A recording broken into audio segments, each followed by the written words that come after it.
Welcome sa Cloud D Movie Recap. Sa gitna ng Bellwood, isang misteryosong kontrabida ang nagsimulang manayra ng mga tindahan at mga sasakyang nakaparada sa paligid. Dahil dito, napansin siya ni Ben na agad na nagpakita na nakatransform bilang Heat Blast upang pigilan ang kalaban. Dahil 10 oras na ng gabi, nagreklamo pa si Ben at nagtanong kung hindi na lang ba pwedeng ipagpaliban hanggang kinabukasan, ngunit dahil walang sagot ang kontrabida, sinimulan na niya ang laban at naghagis ng ball ang apoy sa mukha ng misteryosong kalaban, dahilan upang tumilapon ito at bumagsak sa loob ng isang tindahan. Matapos ang unang atake, sinubukan ni Heat Blast na lumipad patungo sa kontrabida upang tapusin na ang laban, ngunit nahuli siya ng isang bug zone ng enerhiya na ikinulong siya sa loob ng isang higanteng bula. Pagkalipas ng ilang segundo, pumutok ang bula at bumagsak si Ben sa isang basurahan.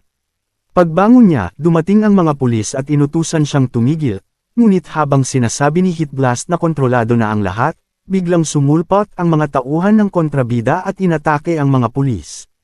Napagtanto ni Ben na wala silang laban, kaya gumawa siya ng pader ng apoy upang paghiwalayin ang dalawang grupo at hinarap niya mag-isa ang mga alien na sundalo, madaling pinabagsak ang lahat. Sa huli, pinakawalan ni Heat Blast ang isang malakas na bug zone ng apoy na nagliyab sa helmet ng kontrabida na parang astronaut, at bigla itong naglaho. Kahit may pagdududa, wala nang magawa si Ben doon kaya pinatay niya ang pader ng apoy at natapos ang kanyang transformasyon, bumalik siya sa dati niyang anyo. Sakto namang dumating sina Grandpa Max at Gwen upang kausapin siya. Akala ni Ben ay hindi pa tapos ang laban kaya iminungkahi niyang ipagpatuloy ang paghahanap sa natitirang mga tauhan, ngunit sinabi ni Max na mas mabuting ipagpaliban iyon at umuwi na bago pa maghinala ang mga pulis. Bagamat naiirita, sinunod ni Ben ang payo ng kanyang lolo at bumalik sa kanyang normal na gawain sa paaralan kinabukasan. Pagdating niya sa eskwela, narinig ni Ben ang dalawang babae na nag-uusap tungkol sa mga nakita nilang Heat Blast at sinubukan niyang makisali sa usapan, ngunit hindi siya pinansin at umalis lang ang mga ito sa hagdanan. Si Gwen naman ay kumukuha ng mga litrato para sa yearbook nang biglang lumitaw si Ben sa harap ng kamera. Matapos makunan ng litrato, nagsimulang ikwento ni Ben ang tungkol sa mga kontrabidang hinarap nila, ngunit sinabi ni Gwen na kalimutan na niya iyon dahil tapos na ang bakasyon at kailangan na nilang mamuhay bilang normal na mga bata. Sinikap ni Ben na magmukhang ordinaryong estudyante, ngunit hindi siya nagtagumpay at naging punteriya siya ng mga bully na dinikitan ng chewing gum ang pintuan ng kanyang locker. Habang nililinis niya ito, dumating ang mga bully at tinukso siya. Gumanti si Ben sa pamamagitan ng paghagis ng mga chewing gum, ngunit sa malas ay umiwas ang mga bully at natamaan sa mukha ang punong guro na si Principal White, kaya napunta si Ben sa detention. Dahil sa masamang unang araw sa paaralan, pumunta si Ben sa Rust Bucket kung saan sinusubukan ni Grandpa Max ang isang sandatang laser na hugis wrench. Pagod na sa pamumuhay ng normal, sinabi ni Ben na mas gusto niya ang buhay bilang bayani at iminungkahing ipaalam na niya sa lahat kung sino talaga siya, ngunit tumutol si Max at sinabing kailangan niyang itago ang kanyang pagkakakilanlan sa lahat ng oras. Bagamat naiinis, pumayag si Ben at umuwi sa bahay ng kanyang mga magulang. Samantala, sa malayo, galit na galit ang kontrabidang may helmet sa kalawakan dahil hindi mahanap ng kanyang mga tauhan si Ben.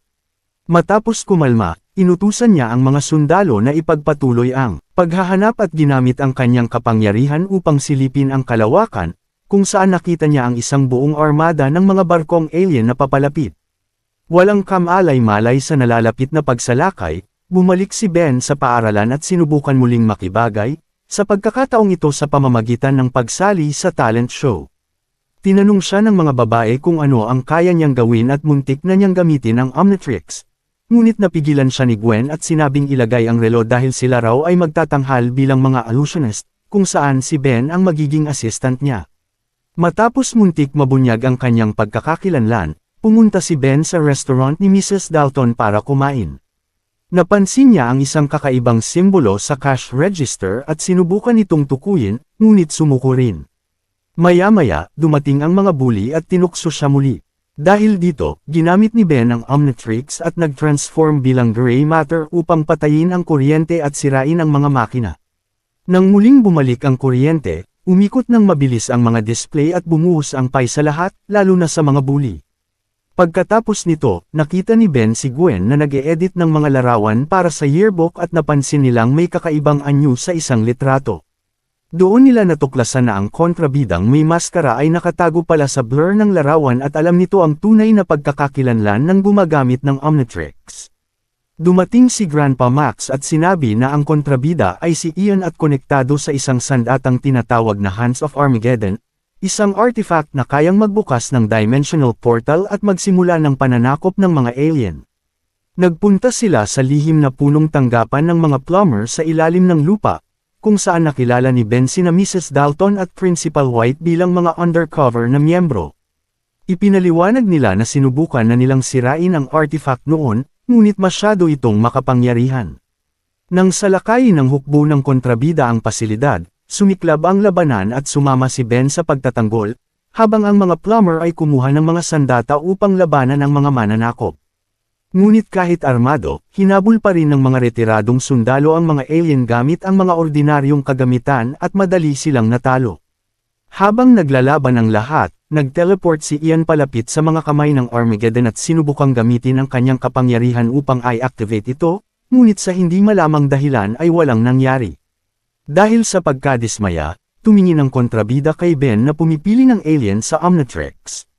Nag-teleport siya palapit dito at binuhat siya palabas ng hindi napapansin ng iba. Sa kalsada, hinawakan ni Ian ang Omnitrix na biglang nagpalit ng kulay at kumislap ng kulay lila.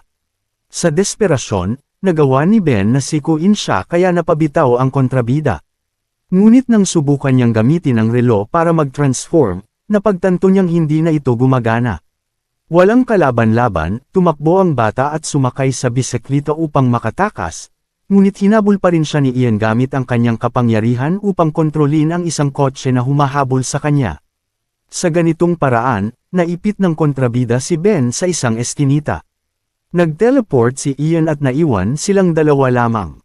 Ipinaliwanag ni Ian na ang kanyang lahi ay kayang manipulahin ang oras, kaya nagawa niyang baluktutin ang mga molekula nito upang bigyan si Ben ng ilusyon noong una silang nagkita. Ngayong sila na lang ang magkasama, sinabi niyang kailangan niya ang Omnitrix upang maibalik ang kanyang lahi, ngunit tumanggi si Ben na ibigay ito. Lumapit ang alien upang kunin ito sa pamamagitan ng puwersa, ngunit biglang dumating ang lalaking mula sa diner na may dalang baril ng plumber at binaril ang kontrabida sa balikat, dahilan upang mag-teleport ito palayo. Matapos siyang iligtas, sinabi ng matanda kay Ben na umuwi na siya agad. Sa kanyang silid, nagulat si Ben nang makita ang kanyang lolo. Ikinwento niya ang lahat ng nangyari at sinabing pinatigil ni Ian ang paggana ng Omnitrix. Ngunit nang suriin ni Max ang relo, napag-alaman niyang maayos na ito. Ipinaliwanag niya na kailangan ni Ian ang Omnitrix upang paganahin ang mga kamay ng Armageddon at pinayuhan si Ben na umalis ng bayan. Tumanggi si Ben at nag-alok na siya mismo ang haharap sa kontrabida kasama ang mga plumber. Wala nang magawa si Max kundi pumayag. Kinabukasan, nagreklamo si Ben kay Gwen na hindi na magpapakita si Ian at hindi niya ito matatalo. Pumunta siya sa korte ng paaralan na walang tao, ngunit sinundan siya ng principal na si White. Napaalis niya ito, ngunit biglang umatras ang oras at naitulak si White palayo. Muling kumislap ng lila ang Omnitrix. Sinubukan ni Ben na tumakas, nahuli siya ni Ian at sinubukang kunin ang Omnitrix. Inactivate ni Ben ang fire alarm at sinamantala ang pagkakataon upang atakihin ang kontrabida. Ngunit napilitang mag-transform bilang Diamond Head. Nagawa niyang ipagtanggol ang sarili gamit ang kanyang kapangyarihan at napaatras si Ian, ngunit nakatakas din ito. Kasama ng iba pang mga estudyante, dumating si Gwen sa court at napansin ang bakas ni Ian sa mga kristal ni Diamond Head na papunta sa pinto ng changing room. Paglabas ni Ben mula sa banyo, sinabi niya kay Gwen na gagawin niya ang gusto ni Ian at haharapin niya ito ng mag-isa. Pumunta ang bata sa isang plaza sa gitna ng bayan, ngunit nagulat siya nang makita si Lolo Max. Nang makitang mag-isa ang kanyang mga apo, tinanong niya kung ano ang ginagawa nila. Ikinwento ni Gwen ang plano ni Ben na ikinagalit ng kanilang lolo. Matapos sabihing napakadelikado at maling ideya iyon, pinapunta ni Max ang lahat sa Rust Bucket. Ngunit bago pa sila makasakay ay sumabog ang sasakyan. Biglang lumitaw ang mga sundalong alien ni Ian at dinakip ang pamilya Tennyson, dinala sila sa bodega sa punong himpilan ng mga plumber. Nagising si Ben at napagtantong nakabitin silang lahat sa mga kadena. Dumating si Ian at sinubukan ni Max na kumbansihin itong palayain ang kanyang mga apo kapalit ng Omnitrix. Tinuwanan lamang ito ng kontrabida at pinaputukan ng enerhiya na muntik ng ikabagsak ni Max. Pagkatapos, lumapit si Ian kay Ben at ipinaliwanag kung bakit 10 minuto lang ang tinatagal ng transformasyon ng Omnitrix. Ayon sa kanya, may seguridad ang relo upang pigilan ang alien DNA na tuluyang mangibabaw sa DNA ng gumagamit. Ipinagyabang din niyang kaya niyang sirain ang sistemang iyon upang maagaw ang katawan ni Ben. Ipinaliwanag ni Ian na 200 taon na siyang nasa mundo at sa tuwing ginagamit niya ang kapangyarihan sa oras ay lalo siyang nanghihina. Kaya balak niyang kunin ang katawan ni Ben upang magamit ang buong potensyal nito sa pag-activate ng Armageddon at pagbubukas ng portal para dalhin ang kanyang lahi upang sakupin ang mundo. Habang nakagapos si Ben, pinakialaman ni Ian ang Omnitrix at napilitan siyang mag-transform. Lumitaw ang mas bata at mas malakas na bersyon ni Ian. Nagpasalamat ang matandang Ian kay Ben sa sakripisyo nito at nagsabing hindi maaaring magkasabay ang dalawang bersyon ng iisang tao sa mundo bago ito tuluyang naglaho. Sinubukan ni Gwen na kausapin ang pinsan niya sa loob ng katawan ni Ian, ngunit sinabi ng bagong Ian na wala na si Ben at malaya na siyang sakupin ang mundo. Muling pinaandar ng kontrabida ang mga kamay ng Armageddon na nagsimulang magliyab, at lumitaw ang mga sasakyang pangkalawakan malapit sa mundo. Habang abala si Ian sa pagbubukas ng portal, inutusan ni Max si Gwen na itulak ang wrench gamit ang kanyang paa. Nagawa niya ito at na-activate ang mekanismo na nagpalabas ng laser, napalaya ang kanyang lolo at pagkatapos ay siya rin. Pinatago ni Max si Gwen habang sinusubukan niyang pigilan ang portal.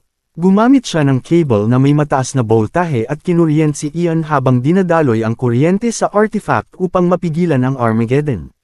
Nang makita ni Gwen na handang magsakripisyo ang kanyang lolo, patuloy niyang kinausap si Ben sa loob ng katawan ni Ian.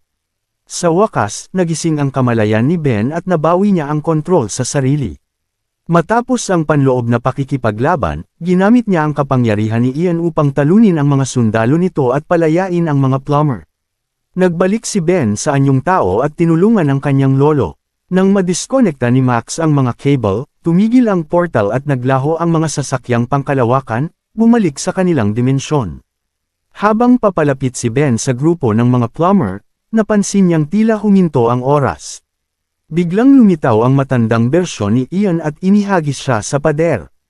Upang makaiwas, nag-transform si Ben bilang wild moth at nagawang umiwas sa mga atake. Tinamaan niya ng ulo ang kontrabida at napalayo ito. Ngunit pinaputukan ni Ian si Gwen kaya napilitang iligtas siya ni Ben. Sa huli, malakas na inatake ni Ben si Ian at ibinagsak ito sa portal, na tuluyang nasira at naglaho kasama ang kontrabida. Pagkatapos ng lahat, pumunta ang pamilya Tennyson sa talent show ng paaralan. Sa huling pagtatanghal, nagpakita si Ben bilang wild moth sa entablado habang dinidistract ni Gwen ang mga manunood. Nang malapit nang matapos ang 10 minuto, kumislap ng pula ang simbolo ng Omnitrix. Tinakpan ni Gwen si Wild Moth ng kurtina at pagkalipas ng ilang segundo ay lumabas si Ben sa kanyang anyong tao. Namangha ang lahat, kahit ang mga bully. Kahit pumangalawa lamang sila sa paligsahan, ang pinakamahalaga ay napatunayan nilang tunay silang mga plumber at muli nilang nailigtas ang mundo. Sa simula ng pelikula, dumating si Kevin sa isang abandonadong gusali kung saan siya nakipagkita sa isang lalaking nag-aalok umano ng teknolohiyang galing sa mga alien. Habang sila'y nag-uusap, pumasok din sa gusali ang mga kasamahan ng lalaki. Binuksan ang 2 malita na may lamang alien na teknolohiya. Tinanong ni Kevin ang lalaki kung alam ba nito kung ano ang ginagawa ng teknolohiya, ngunit wala itong ideya. Sinabi ni Kevin na kailangan muna niyang kumonsulta sa kanyang koponan bago ituloy ang transaksyon, kaya tinawag niya ang kanyang mga kasama. Dumating sina Ben at Gwen upang sumama sa kanya, at nang makita sila ng lalaki, tinanong nito kung sino sila. Bago pa man makasagot ang sinuman, sumagot ang babaeng kasama ng mga nagbebenta at sinabing sila ay mga miyembro ng Plumbers, isang organisasyong nagpoprotekta sa mundo laban sa mga atakeng mula sa kalawakan. Agad na nakilala ni Ben ang babae bilang si Elena nang tanggalin nito ang helmet. Ikinwento ni Ben sa kanyang grupo na dating kasapi ng Plumbers ang ama ni Elena, bago sila lumipat. Ngunit pinutol ni Elena ang kwento ni Ben at sinabi na hindi sila lumipat, kundi pinalis sila sa organisasyon.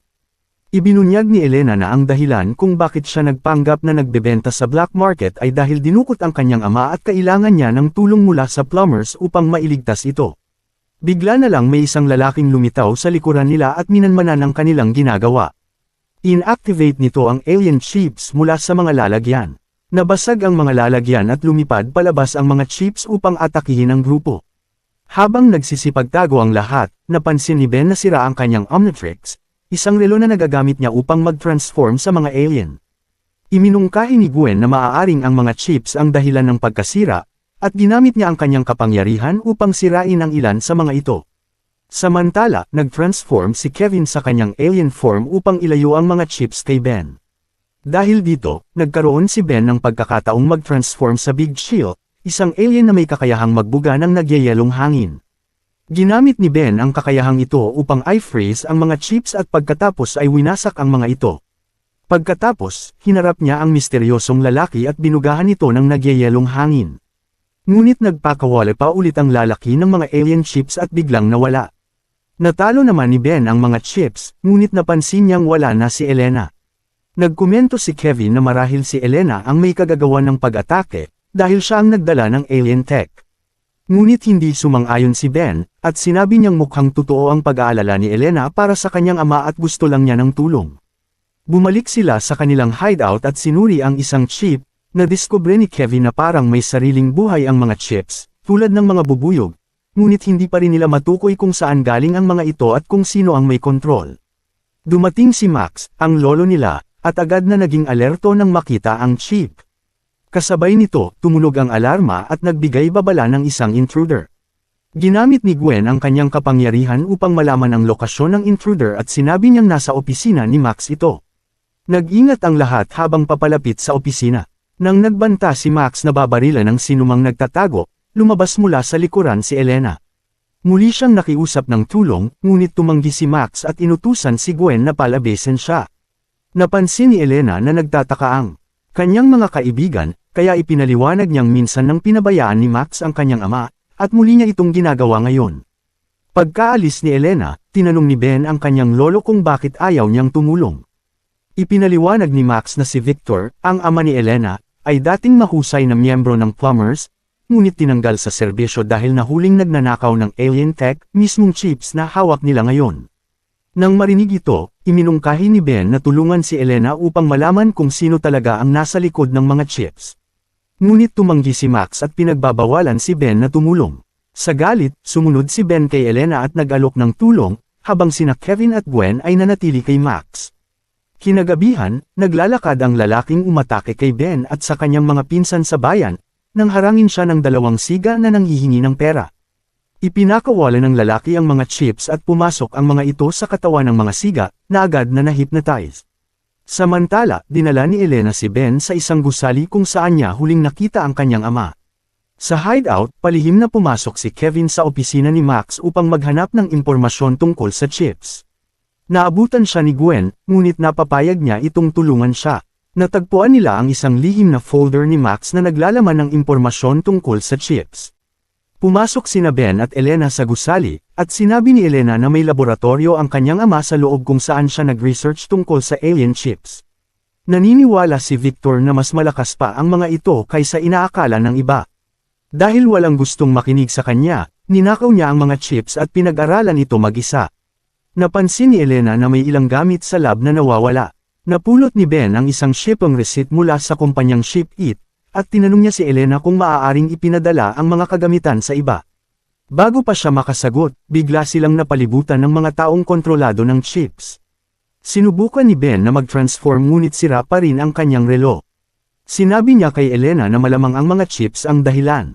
Agad silang tumakas gamit ang kanilang motorsiklo. Kahit may duda si Ben na maaaring traidor si Elena, sinabi niyang kailangan nilang puntahan ang shipping company para malaman kung saan ipinadala ang mga gamit. Samantala, natagpuan nina Kevin at Gwen ang isang video ng interogasyon kay Victor. Sa video, nagbabala ito tungkol sa posibleng panganib na dala ng chips, at may hinala siya na ginagamit ito upang sakupin ang mundo.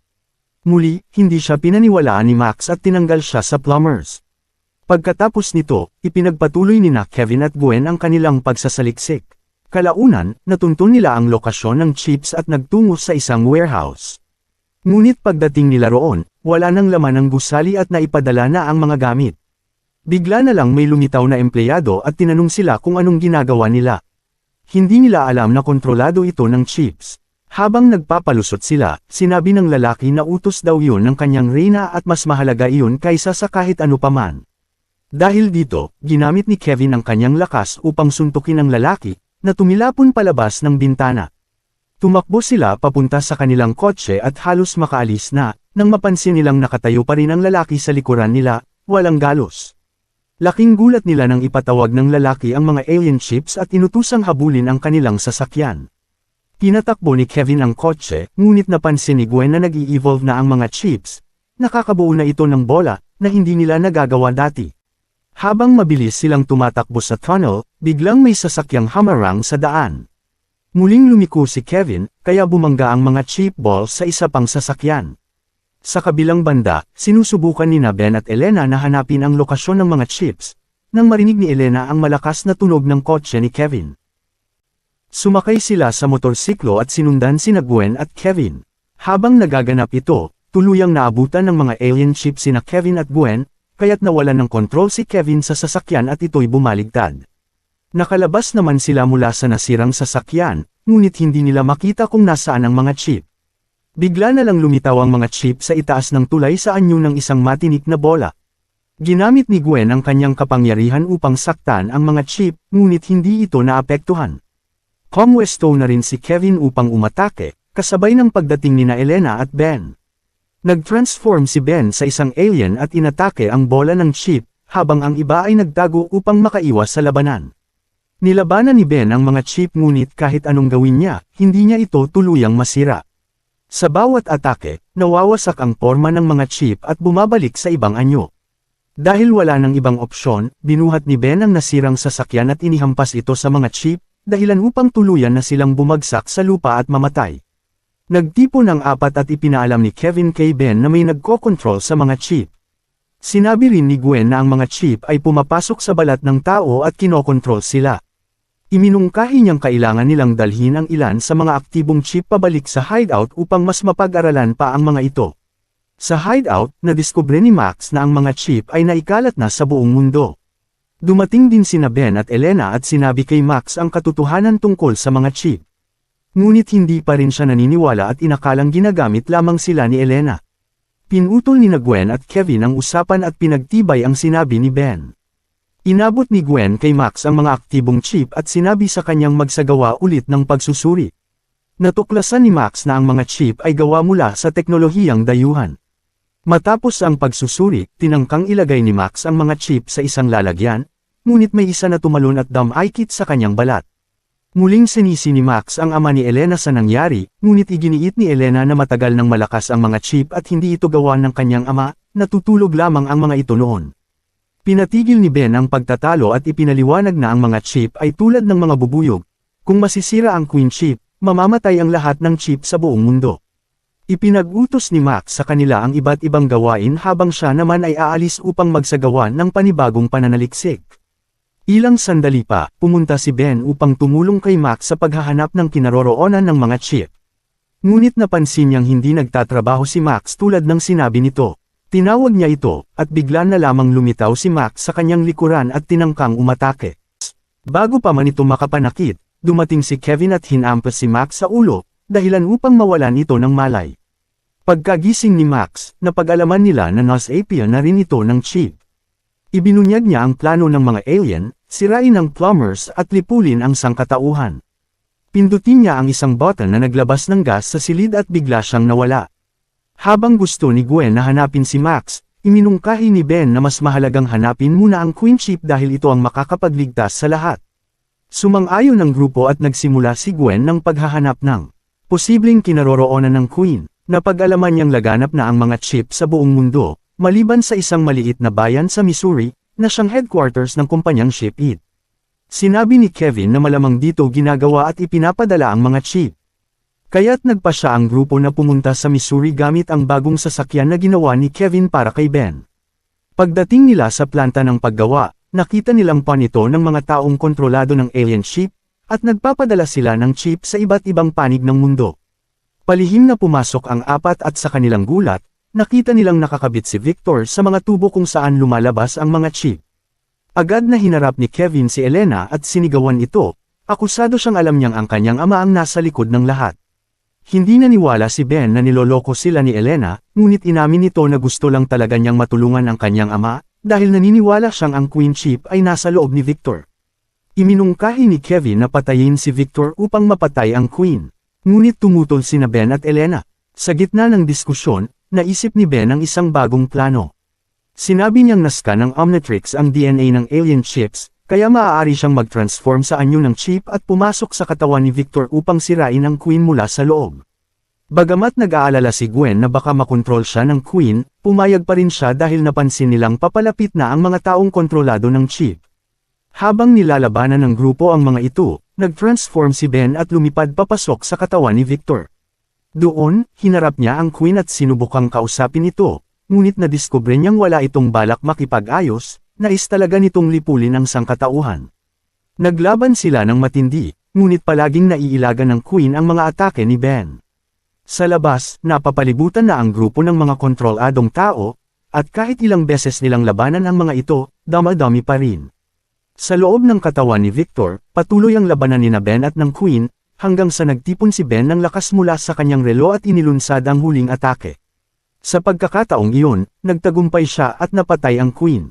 Dahil dito, lahat ng taong nasa labas ay nanambalik ang kanilang ulirat. Nang malaya na ang lahat mula sa kontrol ng mga alien, nagsimulang lumikas ang mga tao mula sa warehouse. Hinanap ni Ben si Max at kalaunan ay nakita ito sa labas. Sa halip na pag-alitan si Ben, ipinahayag ni Max ang kanyang matinding pagmamalaki at iminungkahing si Ben na ang pumalit sa kanya kung wala siya. Matapos nito, opisyal nang sumali si Elena sa grupo ni Ben, at muling tinanggap ng plumber si Victor sa kanilang hanay. Dito na nagtatapos ang pelikula. Salamat sa panunood hanggang sa susunod na video.